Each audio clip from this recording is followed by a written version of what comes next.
क्या होता है, ऊर्जा क्या होता है, हम सब सभी को बारी बारी से हम लोग पढ़ेंगे आज। पहला है मोशन, यानी गति। गति क्या होता है, किसी वस्तु की स्थिति में समय के साथ परिवर्तन वो उसे ही गति कहते हैं। मान लो कोई वस्तु है, एक वस्तु है, इस समय के साथ मान लो समतल पृष्ठ है, ये वस्तु है, समय के साथ यहाँ एक वस्तु है,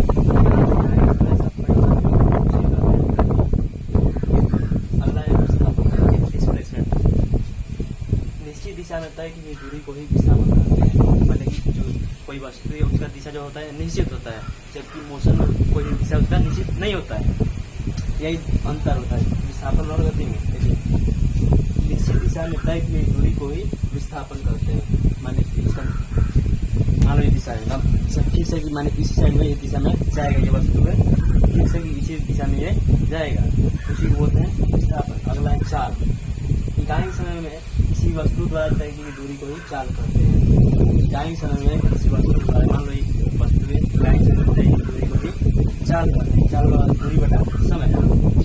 अगला है वेग। वेग क्या होता है, वस्तु का वेग वस्तु द्वारा इकाई समय में किसी दिशा में चली गई दूरी को ही वेलोसिटी कहते हैं। मतलब वस्तु का वेग, मान लो ये वस्तु है, इसका वेग इकाई समय में निश्चित दिशा में, जो दिशा होगा वो फिक्स होगा, माने कि निश्चित होगा, चेंज हो दिशा नहीं होगा। निश्चित दिशा में चली गई दूरी, माने कि ये दिशा निश्चित फिक्स है, माने इस दिशा में चल रही वस्तु चली गई दूरी को ही वेलोसिटी कहते हैं, माने कि वेग कहते हैं। माने इकाई समय में किसी वस्तु द्वारा वस्तु का वेग इकाई समय में निश्चित दिशा में चली गई दूरी को ही वेग कहते हैं। वेग बराबर होता है विस्थापन बटा समय। दिखाई नहीं दे रहा होगा नीचे, वेग बराबर होता है विस्थापन बटा समय। ठीक है, आशा करते हैं इतना और समझ में आया होगा आप लोगों को। धन्यवाद। औसत क्या होता है, एवरेज स्पीड। एवरेज स्पीड क्या होता है, हमारे जानेंगे। किसी वस्तु द्वारा समय अंतराल तय की दूरी उस समय अंतराल के बाद को औसत चाल कहते हैं। किसी एक वस्तु है, वस्तु द्वारा समय अंतराल में, समय माने जो समय है उस अंतराल में तय की दूरी, वस्तु द्वारा तय की दूरी माने यहाँ से यहाँ तक जाने में तय की दूरी उस समय अंतराल के अनुपात को, और उस समय अंतराल के अनुपात को ही औसत चाल माने कि एवरेज स्पीड कहते हैं। अगला अदिश, यानी जिस राशि को पूर्ण रूप से व्यक्त करने के लिए केवल परिमाण की आवश्यकता होती है उसे अदिश कहते हैं। माने कोई राशि है, उसको पूर्ण रूप से व्यक्त करने के लिए केवल माने एक ही होगा, केवल परिमाण होगा, दिशा नहीं होगा, उसमें केवल परिमाण की आवश्यकता होती है, उसे ही अदिश कहते हैं। अगला सदिश माने कि वेक्टर। जिस राशि को पूर्ण रूप से व्यक्त करने के लिए परिमाण और दिशा दोनों की आवश्यकता होती है उसे वेक्टर कहते हैं। माने कोई राशि है, उसको पूर्ण रूप से व्यक्त करने के लिए परिमाण और दिशा की जरूरत होती है, उसे ही सदिश कहते हैं, यानी वेक्टर कहते हैं। अगला ही अपेक्षित वेग। अपेक्षित वेग क्या होता है, दो वस्तु जब गतिमान हो, माने मान लो एक ये वस्तु है और एक ये वस्तु है, दो वस्तु है, मान लीजिए दोनों वस्तु गति माने गतिमान नहीं, माने दोनों गति कर रहा है, दोनों किसी एक का दूसरी की अपेक्षा, माने एक वस्तु है इसकी अपेक्षा ये दूसरी की अपेक्षा जो वेग होता है उसे ही अपेक्षित वेग कहते हैं। ठीक है, आशा करते हैं हम लोग को समझ में आया होगा। देखिए आज हम लोग पढ़ेंगे त्वरण। त्वरण क्या होता है, समय के साथ वेग परिवर्तन की दर को ही त्वरण कहते हैं। बल का होता है न्यूटन, कार्य का मतलब जूल और विभवांतर का मतलब वोल्ट। वेग, त्वरण, बल, समय का ये पांच जो है सदिश राशि है। ठीक है, इसे ट्रिक है याद करने का। व से वेग, त से त्वरण, ब से बल, स से वेग, अ से आवेग। पांच जो है सदिश राशि है, बाकी सब इसको छोड़कर सब अदिश होगा। ठीक है, अगला गति का नियम। प्रथम गति नियम माने गति का नियम तीन होता है। प्रथम गति नियम, द्वितीय गति नियम, तृतीय गति नियम। प्रथम गति नियम क्या होता है, कोई वस्तु है स्थित है, इसमें कोई बाहरी वस्तु से धक्का लगाएंगे तभी गति में आएगी। इसमें धक्का अगर बाहरी वस्तु नहीं लगाएंगे तब तक ये स्थिति में रहेगी। या कोई वस्तु है वो गति कर रही है तब तक गति करेगी जब तक उसमें कोई बाहरी वस्तु से बल नहीं लगाते हैं, उसी को होता है प्रथम गति नियम। जब कोई वस्तु गति में है तो गति में ही रहेगी, या स्थित है तो वह स्थित ही रहेगी, स्थित रहेगी जब तक कि उस पर कोई बाहरी बल कार्य ना करे, यानी कोई बाहर बल ना लगाए तब तक वो स्थिति में रहेगी या गति में रहेगी।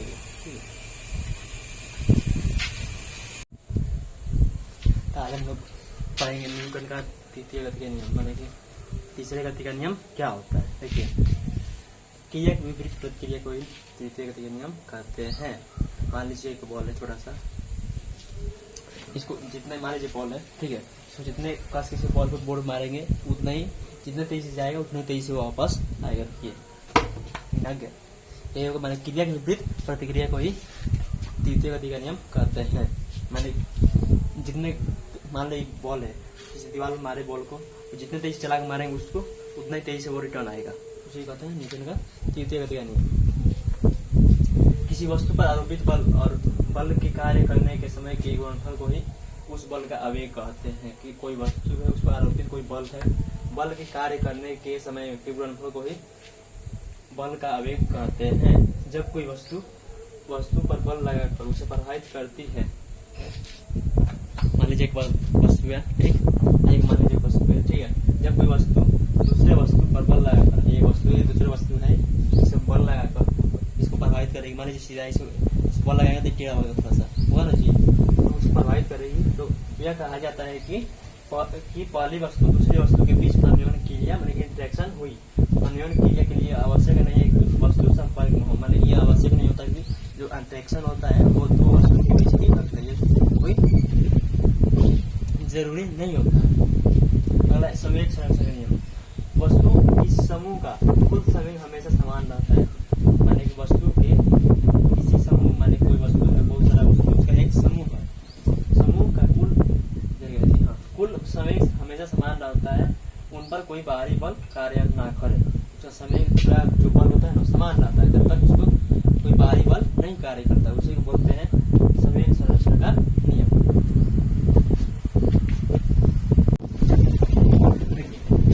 पानी में समय तैरता है, 90% आयतन होता है, 90% आयतन पानी में ऊपर आता है, ऊपर आता है, केवल 10% पानी की सतह के ऊपर निकला रहता है। जो 10% होता है ना आयतन, उसका पानी के ऊपर आता है, बाकी 90% नीचे डूबा रहता है। और 1 सेंटीमीटर परास्तंभ का दाब लगभग 1.3 न्यूटन पर मीटर स्क्वायर के बराबर होता है। 1 सेंटीमीटर परास्तंभ जो होता है ना वो 1.33 न्यूटन 1.33 गुणा 10 न्यूटन पर मीटर स्क्वायर के बराबर होता है। ठीक, यदि ठोस का घनत्व एक द्रव के घनत्व के बराबर हो तो ठोस पूर्णतः द्रव में डूबकर तैरेगा। यदि ठोस का घनत्व, ठोस वस्तु उसका घनत्व और द्रव का घनत्व, उसका घनत्व और द्रव घनत्व दोनों का बराबर है, माने इक्वल है, तो बराबर हो तो ठोस जो ठोस होता है वो पूर्णतः ठोस पूर्णतः द्रव में, जो पानी है उसके द्रव में डूबकर तैरेगा। द्रव्यमान बटा आयतन को ही घनत्व कहते हैं। घनत्व क्या होता है? द्रव्यमान बटा आयतन को ही घनत्व कहते हैं। It is the ratio between weight to the volume is known as density. बल लागू माने मोमेंट ऑफ फोर्स। किसी बिंदु का परिता, एक मान लीजिए बिंदु है, ठीक, इसके परिता में पूरा चारों तरफ बल आगमन बल को के परिमाण तथा उसके बिंदु से बल की क्रिया रेखा तक की दूरी के गुणनफल के बराबर होता है, उसी को कहते हैं बल आगमन।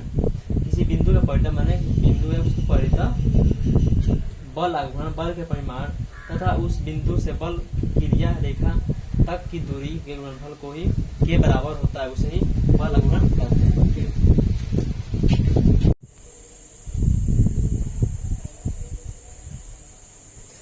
देखिए, आज हम जानेंगे समांतर बल क्या होता है। वे बल जिनकी क्रिया रेखाएं परस्पर समांतर होती है उसे समांतर बल कहते हैं। माने कि किसी भी वस्तु है उसकी क्रिया रेखाएं जो है ना वो समांतर में, दो वस्तु है दोनों का अंतर जो है एकदम सेम है, उसी को बोलते हैं समांतर बल रेखा। ठीक है, अगला है बल युग्म।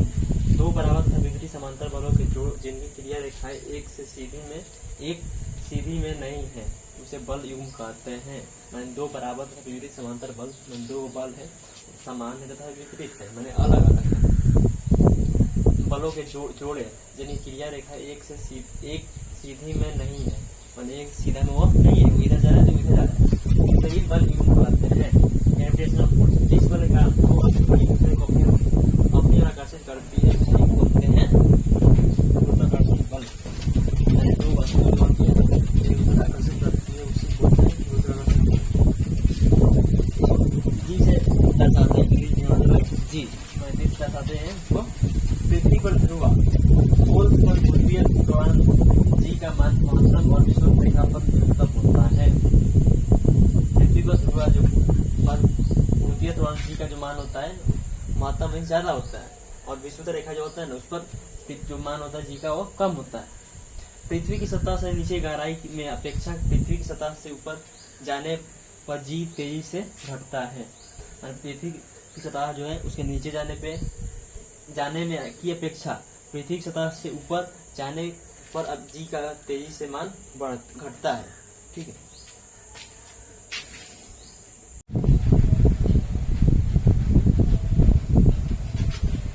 पृथ्वी का उपग्रह क्या होता है? पृथ्वी का उपग्रह किसे कहते हैं? पृथ्वी का उपग्रह होता है उससे चंद्रमा को ही पृथ्वी का उपग्रह कहते हैं।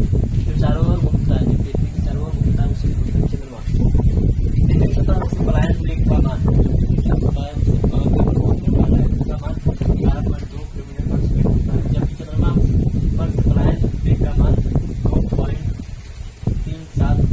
किलोमीटर पर सेकंड होता है। मुक्त रूप से लटकते हुए क्षण चुंबक हमेशा उत्तर दक्षिणी दिशा में स्थित होती है।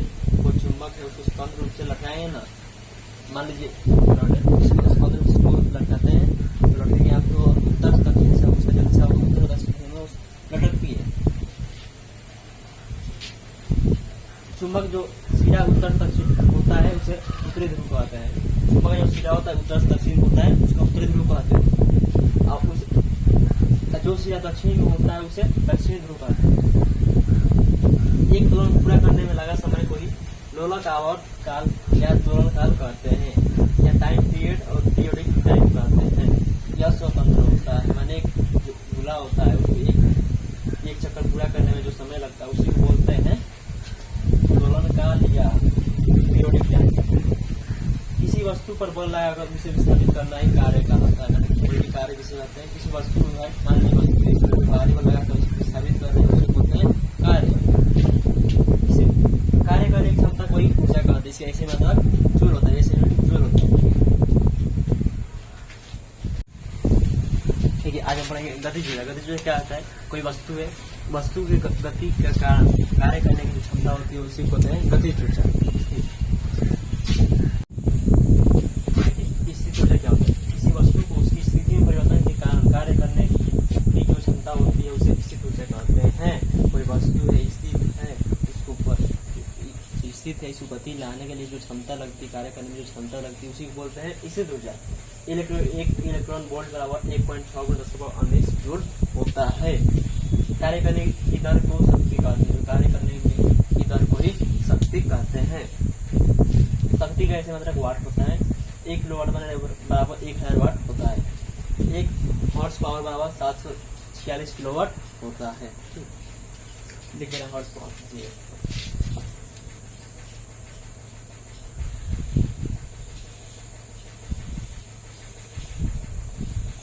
1 हॉर्स पावर 746 किलोवाट। ठीक है, तो दोस्तों आज हम लोग पढ़ेंगे भौतिक विज्ञान में पदार्थ प्रत्येक अणुओं से मिलकर बना होता है। जो पदार्थ होता है प्रत्येक अणु से मिलकर बना होता है। यह निरंतर गति करता है। जो पदार्थ होता है निरंतर हमेशा गति करता रहता है। अणुओं की यह गति अनियमित चाल व दिशा को बार बार बदलना होती है। अणुओं की इस गति को आणविक प्रक्षोभ कहते हैं। चार बार बदलना होता है उसी बोलते हैं आणविक प्रक्षोभ। पदार्थों के अंदर किन्हीं दो निकटवर्ती अणुओं के बीच मेरिक स्थान होता है जिसे अंतर आणविक स्थान कहते हैं। जो पदार्थ होता है उसके बीच दो निकटवर्ती अणुओं के बीच जो दो अणु है उसके बीच जो रिक्त स्थान होता है उसी बोलते हैं अंतर आणविक स्थान। ठीक है, पदार्थों के अणुओं के बीच एक बल कार्य करता है जिसे अंतर आणविक बल कहते हैं। पदार्थ के बीच एक बल कार्य करता है जिसे अंतर आणविक बल कहते हैं। किसी माध्यम में विक्षोभ के संचरण को तरंग कहते हैं। किसी माध्यम में जो विक्षोभ उत्पन्न होता है उसी को बोलते हैं तरंग। जो तरंग सुनने की संवेदना उत्पन्न करती है उसे ध्वनि कहते हैं। जो हम सुन सकते हैं उसी को बोलते हैं ध्वनि। ध्वनि निर्वात में गमन नहीं कर सकती है। जो वैक्यूम होता है उसमें गमन नहीं कर सकती है।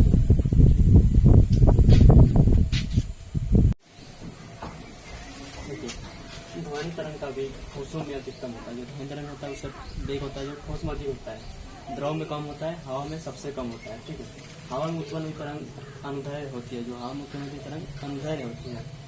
दो क्रमिक शीर्षों के बीच की दूरी को तरंगदैर्घ्य कहते हैं। ठीक है, एक यूनिट बराबर 10 मीटर होता है।